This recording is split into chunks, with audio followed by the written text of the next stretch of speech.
আসসালামু আলাইকুম বন্ধুরা, সবাই কেমন আছেন? আজকে আমি সিরিজ দিয়ে কিছু পিঠা বানাবো। তার জন্য আমি এখানে চাল ব্লেন্ডার করে নিয়েছি, কিছু পাতা নিয়েছি আর কিছু হচ্ছে শক্ত পলিব্যাগের কাগজ নিয়েছি।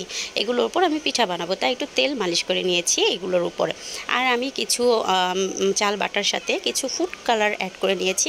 প্রথমে গ্রিন কালার, তারপর হচ্ছে অরেঞ্জ কালার, এভাবে আমি 4টি কালার অ্যাড করেছি। আর এই চাল কালার দিয়েই আমার হচ্ছে পিঠা তৈরি হবে। তো প্রথমে আমি সাদা কালার দিয়ে পিঠা শুরু করে নিয়েছি। অলরেডি পিঠা শুরু, তো আমি কতগুলো পিঠা বানিয়ে ফেলেছি। এগুলো এখন আমি ভাপে বসিয়ে দিব।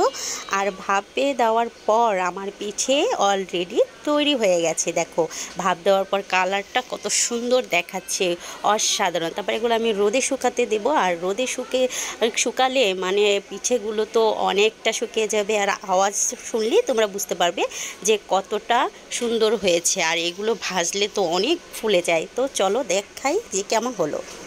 দেখুন, এগুলো এখন শুকিয়ে গেছে। এই যে এইভাবে যখন ঝনঝন আওয়াজ হবে তখন মনে করবেন এগুলো পারফেক্টলি শুকিয়ে গেছে। তারপর এগুলো আপনারা বক্স কিংবা বয়মে করে রেখে দিতে পারবেন অনেক দিন পর্যন্ত। তারপর এগুলো তেলে ভেজে খেতে হবে। তো বন্ধুরা, কেমন হলো আমার এই পিঠেগুলো সবাই কমেন্ট করে জানাবেন। ভালো থাকবেন, আল্লাহ হাফেজ।